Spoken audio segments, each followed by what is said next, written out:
warahmatullahi wabarakatuh. Halo generasi cerdas Indonesia, siswa-siswi kelas 9. Bertemu kembali dengan Ibu Surya Ida Putri, Sarjana Hukum dari SMP Islam Terpadu Budi Mulia Padang. Jumpa lagi di YouTube channel Ida 2802. Anandaku, gimana kabarnya hari ini? Semoga kita semua diberi kesehatan dan dilindungi oleh Allah Subhanahu wa Ta'ala. Amin, amin ya Rabbal Alamin. Sudah siapkah Ananda menerima materi hari ini? Tentu sudah siap ya. Baiklah, untuk pertemuan kali ini kita awali dengan membaca basmalah. Bismillahirrahmanirrahim. Baiklah Ananda, untuk pertemuan kali ini kita membahas bab 4. Keberagaman masyarakat Indonesia dalam bingkai Bhinneka Tunggal Ika. Kompetensi dasar 3.4, menganalisis prinsip persatuan dalam keberagaman suku, agama, ras, dan antar golongan atau sara, sosial, budaya, ekonomi, dan gender dalam bingkai Bhinneka Tunggal Ika. Materi kita kali ini upaya pencegahan konflik yang bersifat sara. Tujuan pembelajaran. Setelah mengikuti serangkaian kegiatan pembelajaran, Ananda harus mampu yang pertama, mensyukuri persatuan dalam keberagaman masyarakat Indonesia dengan baik. Yang kedua, menunjukkan perilaku saling menghargai terhadap keberagaman dengan baik. Yang ketiga, menunjukkan upaya pencegahan konflik yang bersifat sara dengan benar. Yang keempat, melaksanakan tanggung jawab terkait keberagaman dalam berupaya menyelesaikan masalah yang muncul dalam keberagaman masyarakat. Nah Ananda, silahkan perhatikan tayangan berikut ini.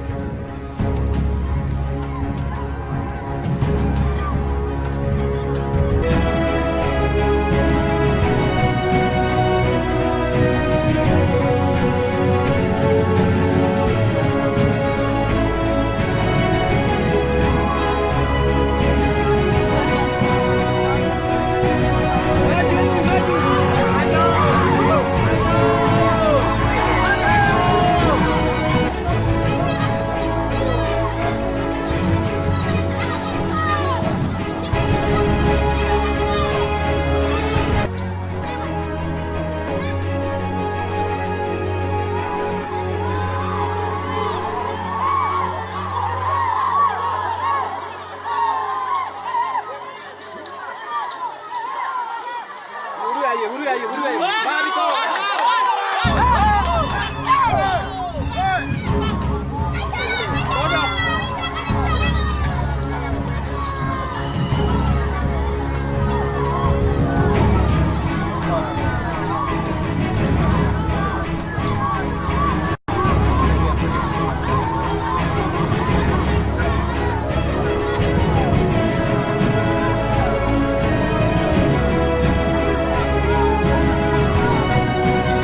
Setelah Ananda melihat tayangan tadi, banyak hal yang terlintas di pikiran kita ya. Kita contohkan yang pertama, apa penyebab terjadinya kerusuhan tersebut? Apa saja akibat yang ditimbulkan dari kerusuhan yang terjadi? Apa saja upaya penanggulangan yang dapat dilakukan jika terjadi konflik? Untuk menjawab pertanyaan ini, silahkan simak penjelasan berikut.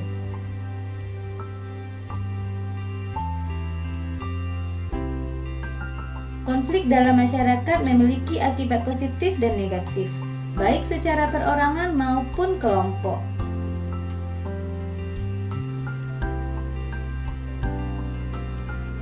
Salah satu akibat positif konflik adalah bertambah kuatnya rasa solidaritas kelompok dan hubungan antar anggota kelompok maupun masyarakat semakin kuat. Namun, konflik juga memiliki akibat negatif. Yang pertama, perpecahan dalam masyarakat. Yang kedua, kerugian harta benda dan korban manusia. Yang ketiga, kehancuran nilai-nilai dan norma yang ada. Keempat, perubahan kepribadian. Kelima, dominasi. Ananda telah mengetahui bahwa Indonesia memiliki keberagaman. Jika tidak ditanggapi secara positif, keberagaman dapat memunculkan berbagai permasalahan. Berikut adalah sejumlah upaya dilakukan agar permasalahan yang muncul dapat diselesaikan. Yang pertama kita lihat terlebih dahulu adalah penanggulangan konflik suku. Adapun beberapa cara atau hal-hal yang dapat menanggulangi konflik antar suku diantaranya memberikan toleransi yang tinggi terhadap kebudayaan berbeda dengan kebudayaan kita. Kedua, menghargai suku, agama, ras yang berbeda. Ketiga, pemerintah harus lebih peka dan adil dalam pembuatan peraturan-peraturan agar tidak ada yang merasa dianaktirikan dan merasa tidak dipedulikan oleh pemerintah. Keempat, perbaikan pada manajemen konflik agar mampu mengurangi konflik yang terjadi antara kelompok minoritas dengan kelompok minoritas maupun antara kelompok minoritas dengan kelompok mayoritas. Kelima, mengenali dan mencintai budaya lain yang berbeda di Indonesia. Keenam, mediasi antara kepala suku dan kepala daerah.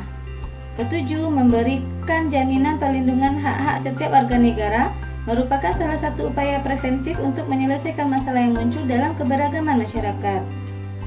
Yang kedua, penanggulangan konflik antar agama. Ada beberapa hal yang bisa dilakukan untuk menangani konflik antar agama. Yang pertama, dalam menangani konflik antar agama, jalan terbaik yang bisa dilakukan adalah mentautkan hati di antara umat beragama, mempererat persahabatan dengan saling mengenal lebih jauh, serta menumbuhkan kembali kesadaran bahwa setiap agama membawa misi kedamaian. Yang kedua, tidak memperkenankan pengelompokan domisili dari kelompok yang sama di daerah atau wilayah yang sama secara eksklusif. Jadi, tempat tinggal atau domisili atau perkampungan sebaiknya mixed atau campuran dan tidak mengelompokkan berdasarkan suku atau etnis, agama, atau status sosial ekonomi tertentu. Yang ketiga, masyarakat pendatang dan masyarakat atau penduduk asli juga harus berbaur atau membaur atau dibaurkan. Yang keempat, segala macam bentuk ketidakadilan struktural agama harus dihilangkan atau dibuat seminim mungkin. Kelima, kesenjangan sosial dalam hal agama harus dibuat seminim mungkin dan sedapat-dapatnya dihapuskan sama sekali. Keenam, perlu dikembangkan adanya identitas bersama, misalkan kebangsaan, agar masyarakat menyadari pentingnya persatuan dalam berbangsa dan bernegara. Ketujuh, perlu dicari tokoh masyarakat yang dihormati oleh pihak-pihak yang berkonflik untuk berusaha menghentikan konflik melalui lobi-lobi, negosiasi, dan diplomasi. Yang ketiga, penanggulangan konflik antar golongan. Terdapat beberapa cara untuk memecahkan konflik dalam kelompok. Di antaranya, bersikap proaktif. Setiap anggota tim harus turut aktif dalam menyelesaikan konflik secara proaktif. Yang kedua, komunikasi. Komunikasi yang lancar dapat menghindari diri dari kesalahpahaman, sehingga lebih mudah dalam menyelesaikan konflik yang timbul. Ketiga, keterbukaan. Setiap anggota harus terbuka supaya konflik tidak berlarut-larut dan dapat diselesaikan dengan baik. Dengan keterbukaan, konflik yang terjadi dapat ditangani sehingga menjadi konflik yang fungsional. Keempat, cari tahu akar masalah. Anggota tim harus dapat mencari tahu sumber atau penyebab konflik supaya kita tahu cara menyelesaikan konflik tersebut. Kelima, bersikap fleksibel. Anggota tim harus bersikap fleksibel sehingga selalu ada jalan untuk memecahkan konflik yang terjadi. Keenam, harus adil. Bersikap adil artinya menempatkan diri kita dengan netral. Kita tidak boleh memihak pada salah satu pihak yang terlibat konflik, apalagi memperkeruh suasana. Ketujuh, bersekutu. Untuk menyelesaikan konflik, kita harus mempunyai sikap bersekutu, sehingga tidak ada pihak-pihak yang merasa dirugikan. Yang keempat, penanggulangan konflik antar budaya dapat dilakukan dengan metode. Yang pertama, metode kompetisi, yaitu pemecahan masalah dengan menggunakan teknik persaingan, sehingga akan muncul pihak yang menang atau kalah. Yang kedua, metode menghindari, yaitu pemecahan masalah dengan cara salah satu pihak yang berselisih menarik diri atau menghindari konflik. Yang ketiga, metode akomodasi, yaitu metode pemecahan masalah dengan menciptakan kondisi damai yang bertujuan untuk sementara. Metode ini diterapkan apabila salah satu pihak bersedia memenuhi tuntutan pihak lawan. Yang keempat, metode kompromi, yaitu pemecahan masalah dengan melakukan perundingan damai. Metode ini tidak dilakukan untuk mencari yang menang dan kalah, tetapi untuk mencari akar permasalahan. Metode kolaborasi, yaitu metode pemecahan masalah dengan memberi keuntungan yang sama kepada pihak-pihak yang berselisih. Dan yang keenam, metode pengurangan konflik, yaitu metode yang bertujuan untuk menekan dan mengurangi terjadinya antagonisme yang ditimbulkan dari konflik.